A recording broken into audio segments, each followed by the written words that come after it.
Welcome back to Gangs All Here, New York Jets podcast from the New York Post. It's Jake Brown here alongside my co-host Brian Costello. Follow us on Twitter at Jake Brown Radio at Brian Cos, and get the show wherever you get podcasts: Apple, Spotify, Stitcher, Google, Amazon. The Jets and the Packers. Cos, is this the first episode of the podcast where the Jets are over 500? We launched in 2019 in October.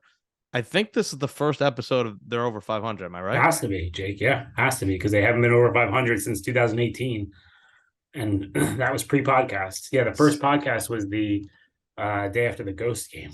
Right. Yeah, that's how you remember that one. How about that? We started off with a real bang.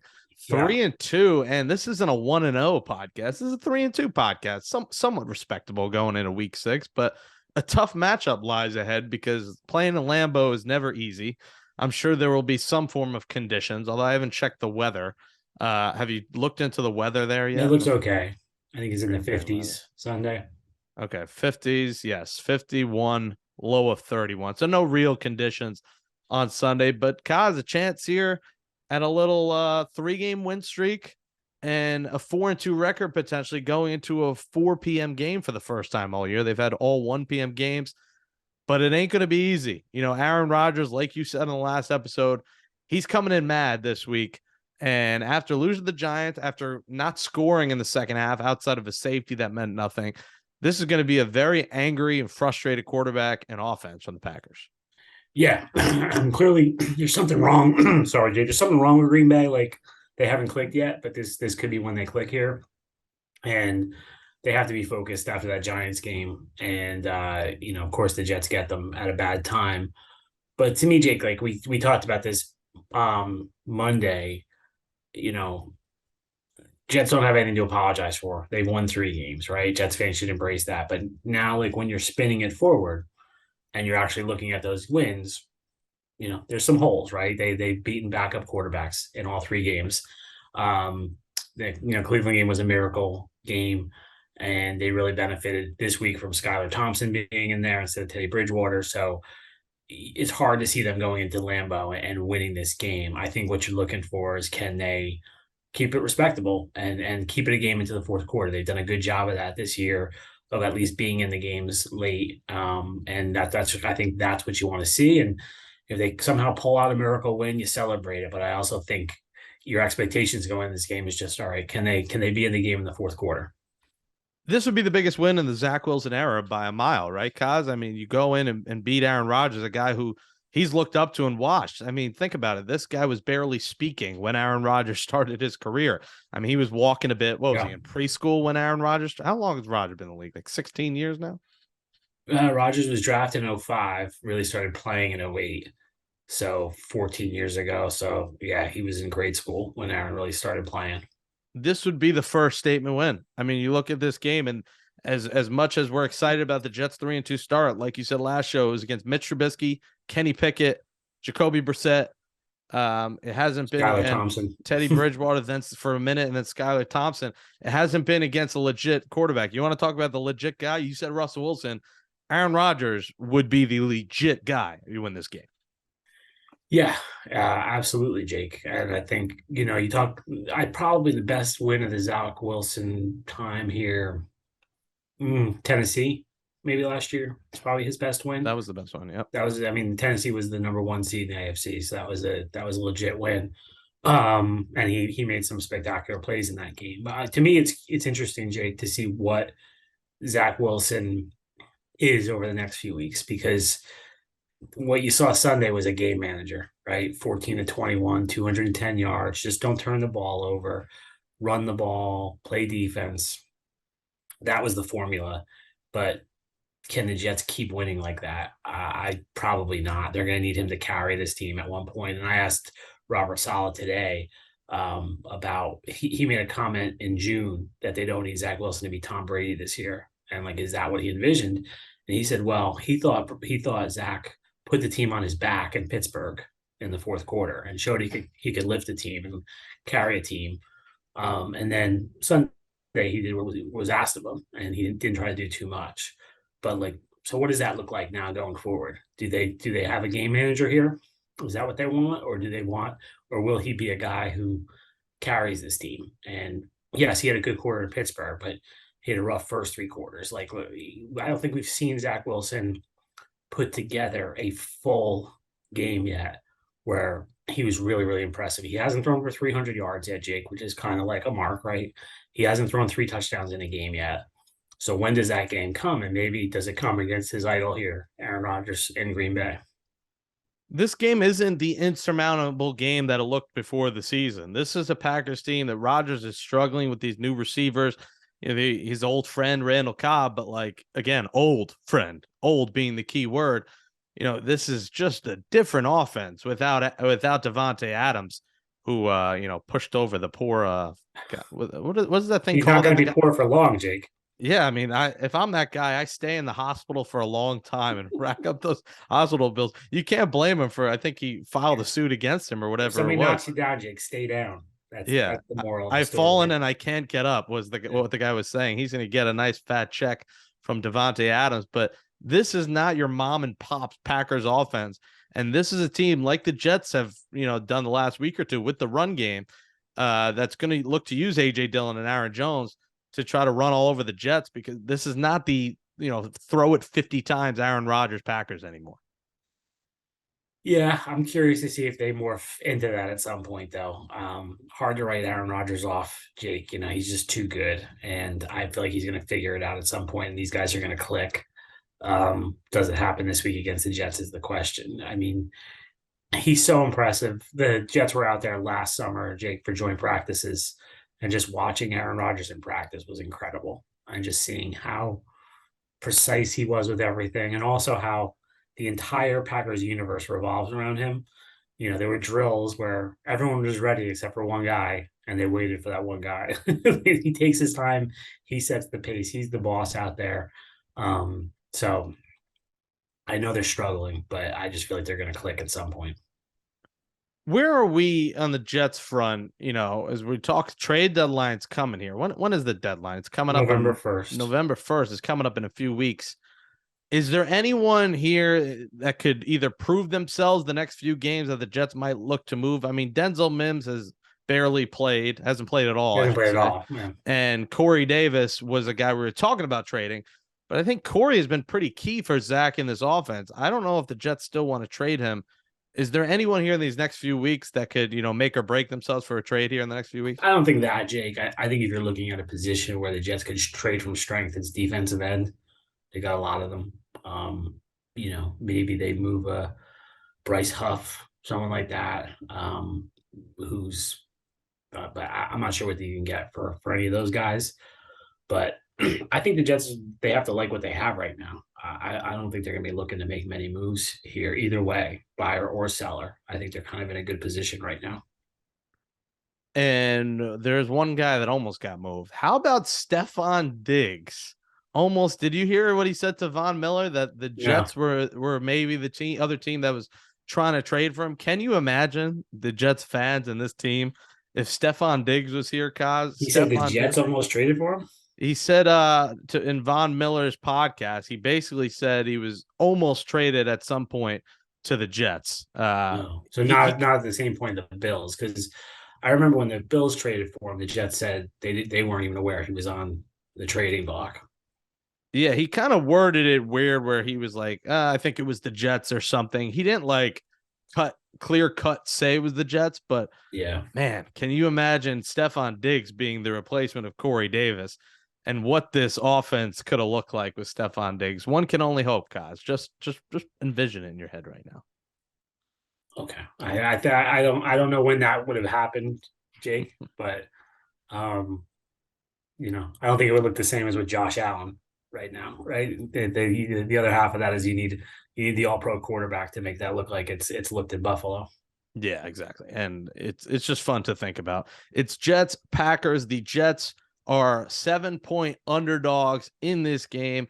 Quincy Williams limited at practice. Is there any chance you think we see him on Sunday? Yeah, I think you will. I think him being back in practice means he'll probably play on Sunday. So I think they've been okay without him.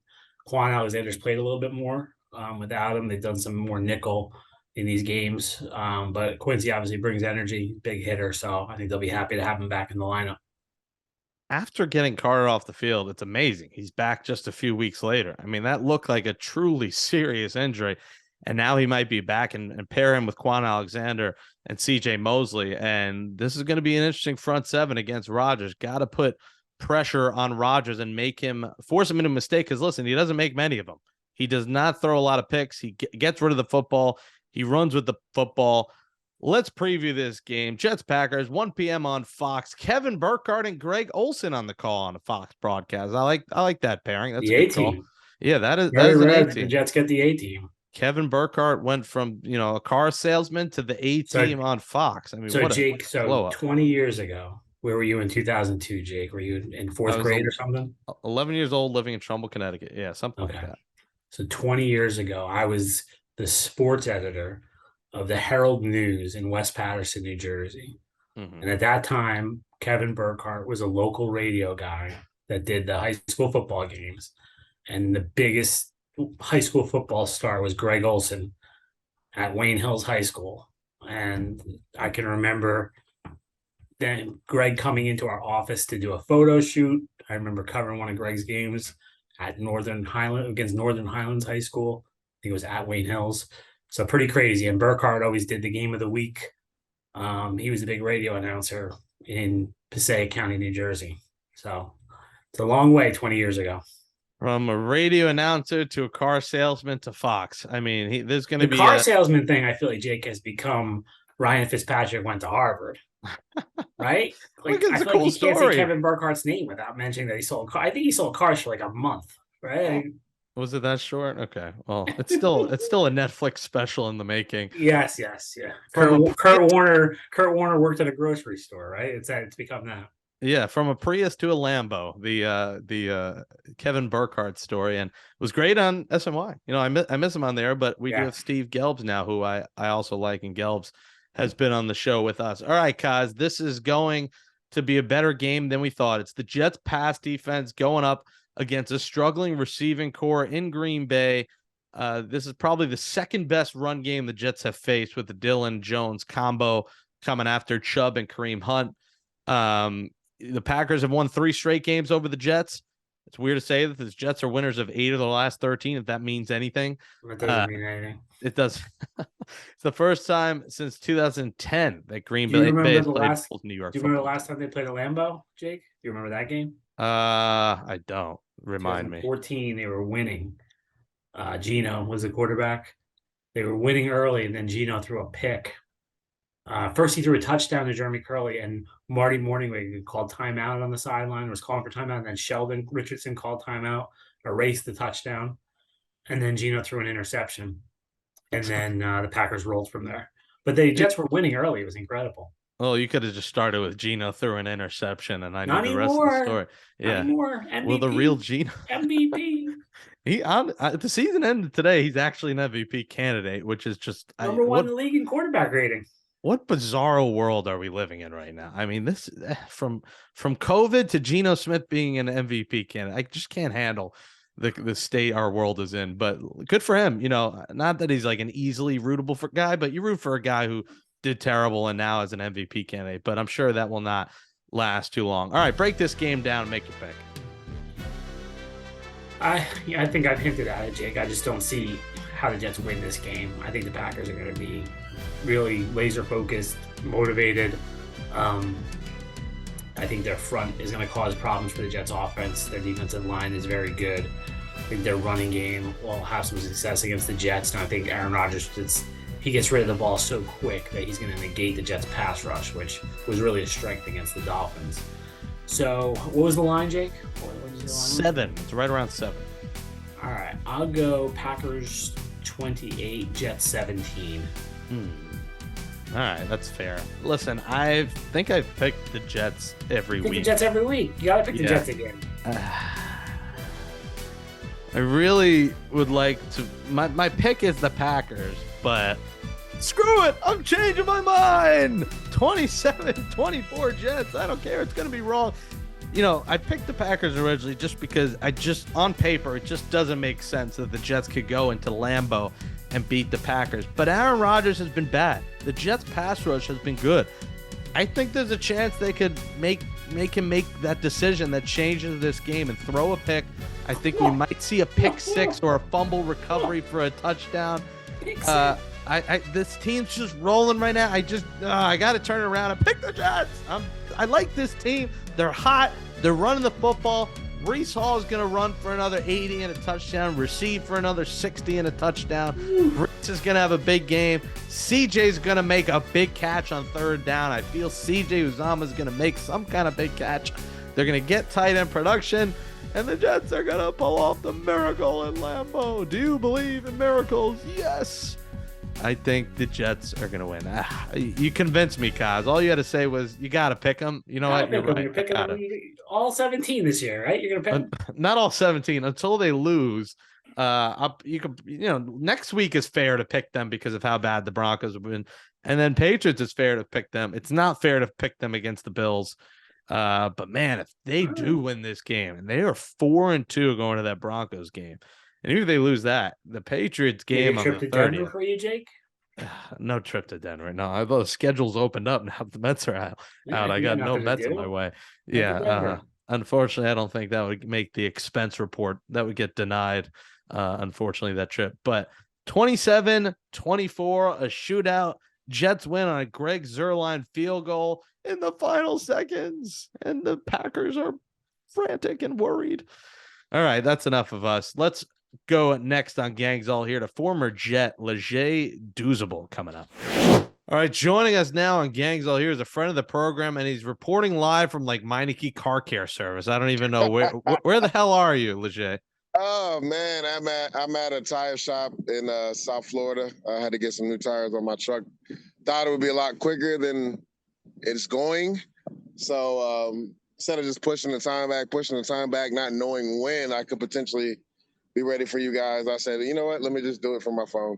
That's what they call commitment. Last week we had Mike Westhoff in the middle of a hurricane come on. This week we have Leger Douzable at the tire shop. So we only get guests in most terrible situations possible. They can't be home and relax and chilling. You are not relaxing, chilling often. You're poor accountant. I mean, you got a lot of jobs. You got checks coming from a lot of different places now. Let me break it down, and I want to hear about how you've been doing. You're doing I'm Athlete Tonight. That's on Sirius XM Mad Dog Sports Radio every night. You're ESPN college football analyst. You're CBS Sports HQ, and obviously a former Jet defensive lineman. How's this new media life treating you right now? It's been a blessing. I can't lie, Jake, and say it hasn't been a blessing. Like you said, I do have a lot of different gigs, right? But this is what I wanted. I put myself in position to be in this position. So I'm not going to complain. It's a blessing, man. I get to do what I love every day, and that's talk football. I Am Athlete Tonight, Monday through Friday, 7 to 9 p.m., Sirius Mad Dog Sports Radio, Channel 82.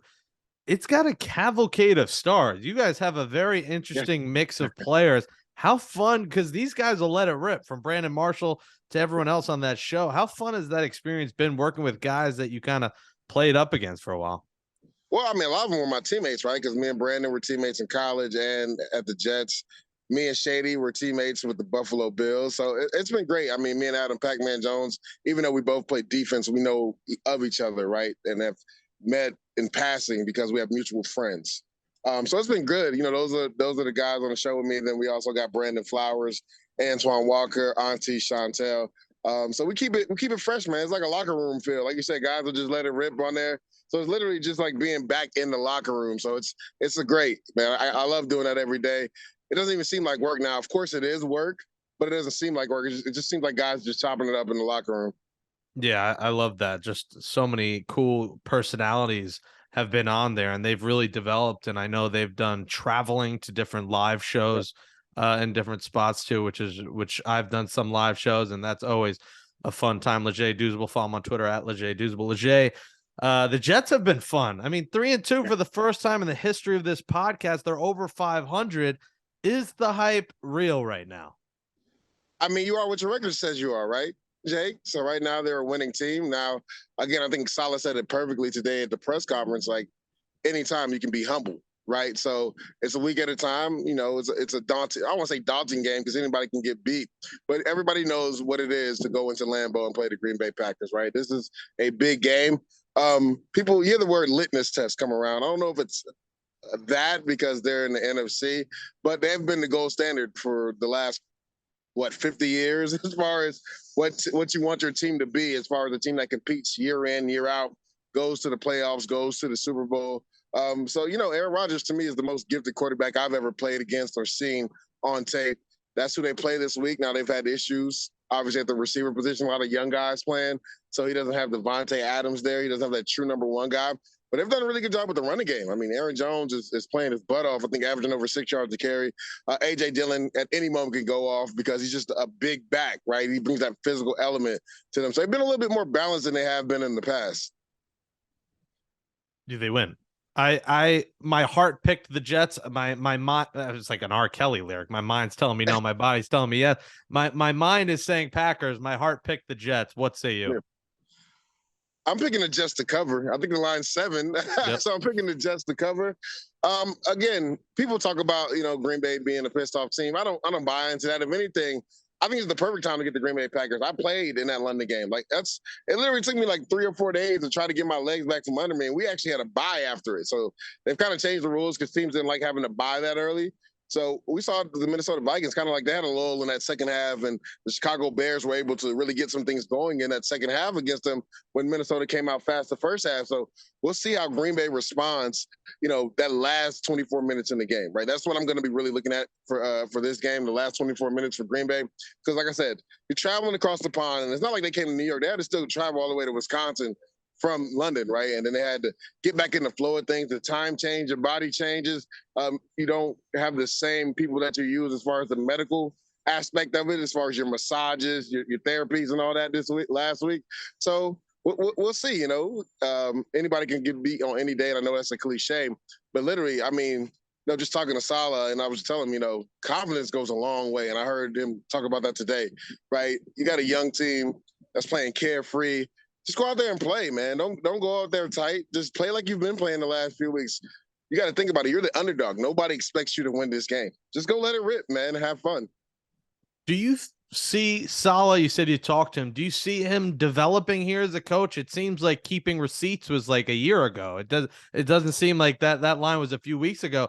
It seems like there is some evolvement here as a head coach. Maybe it's just the players, but what do you think about that?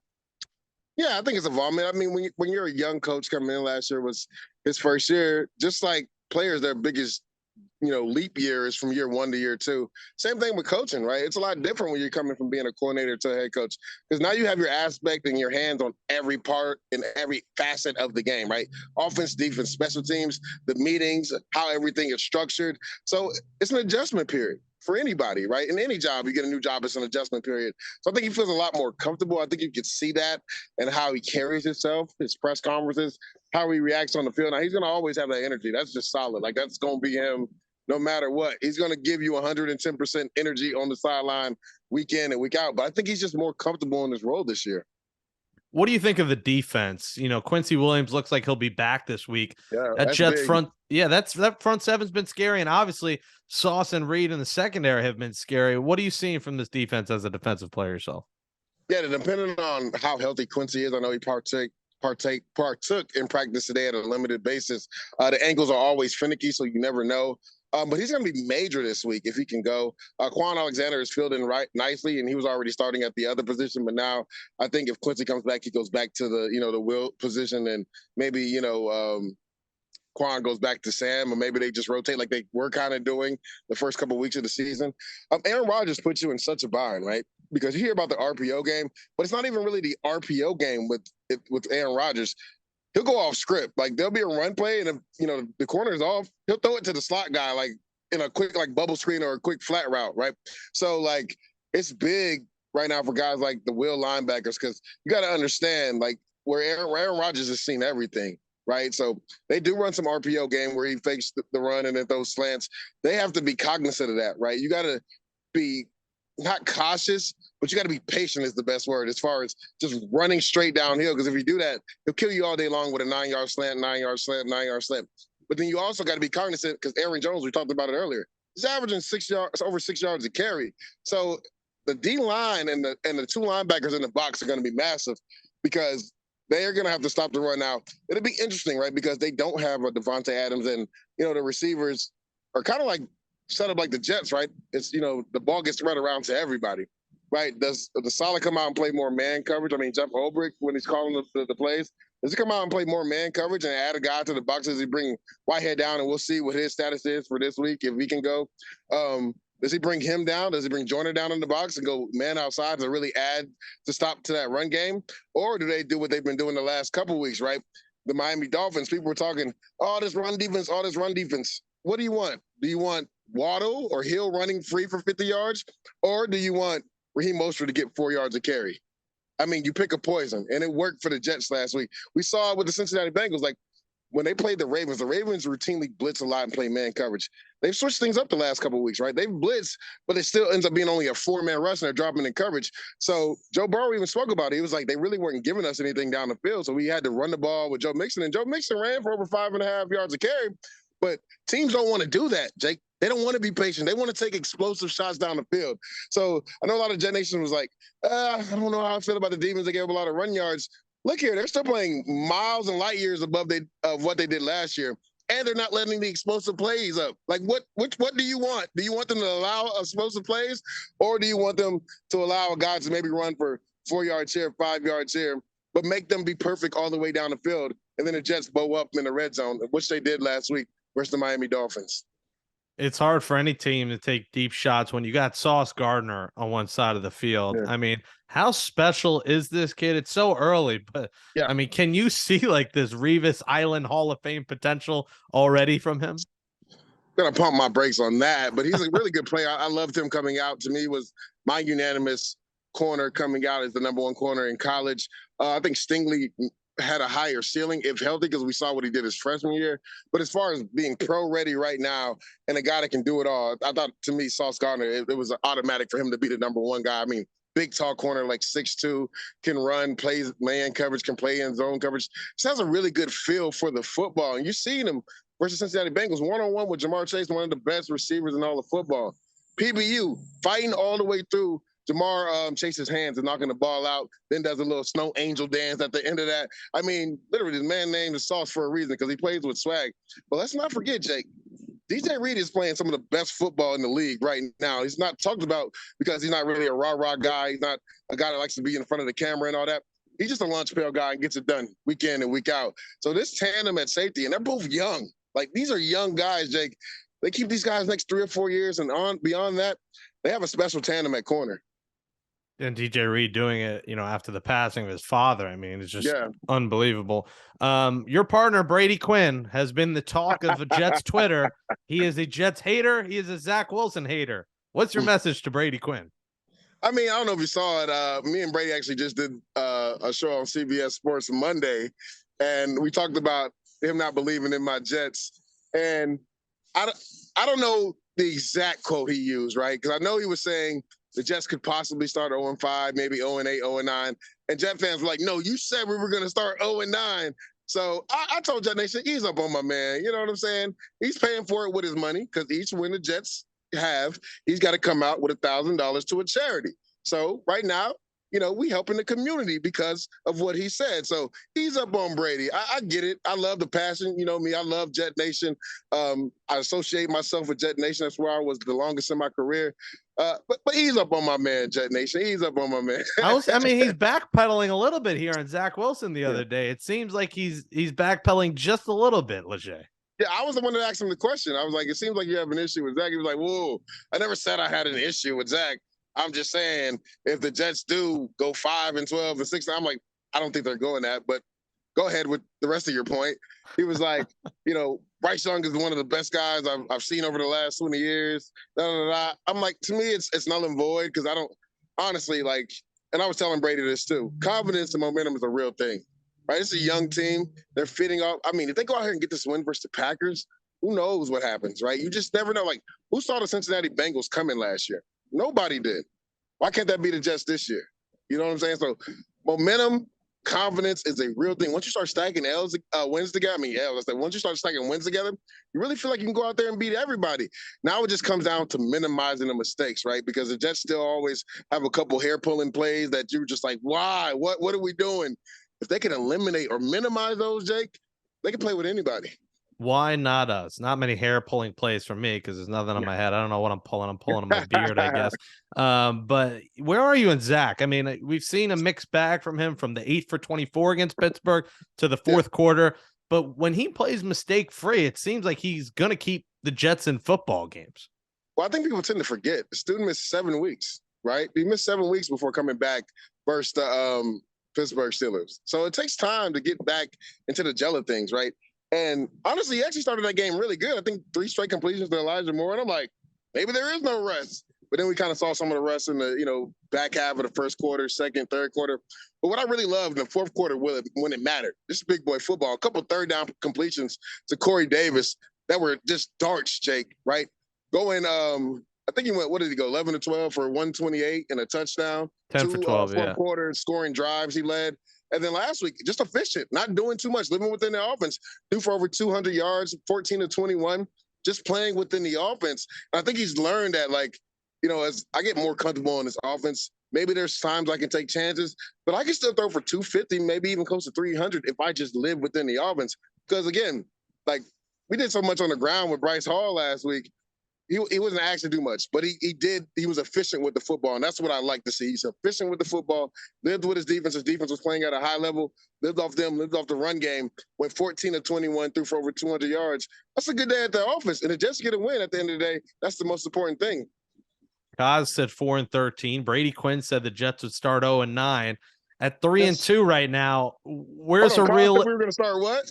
Well, Kaz said that the Jets would finish 4-13 this season. Wow. At the beginning of the year, not now, but in the season preview, he said 4-13. I think I said 7-10, or 6-11, one of the two. I forgot. I think 7-10. What's a realistic total from what you've seen? Can this team win 8? I don't like doing totals, but to appease you, Jake, I guess I will.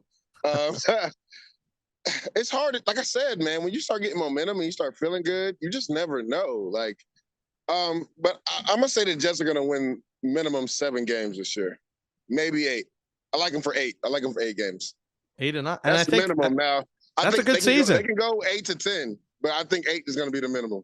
Yeah, I mean, you're in the playoff convo. Season ends today. You're in the playoffs. Way too early to say that, but it's very. We had a conversation in December where it says in the hunt still. We haven't had that conversation in October since the Obama presidency. It's been a while since I was probably playing for the Jets in 2015. Yeah, since you were there. So it's been a while. So the hype is real. We're pumped up. You're pumped up. Leger Douzable, catch him on every night, 7 to 9 on Sirius XM Mad Dog Radio Channel 82. Follow him on Twitter at Leger Douzable and ESPN and CBS Sports HQ. Leger, hope your tires get fixed, and we'll talk to you soon.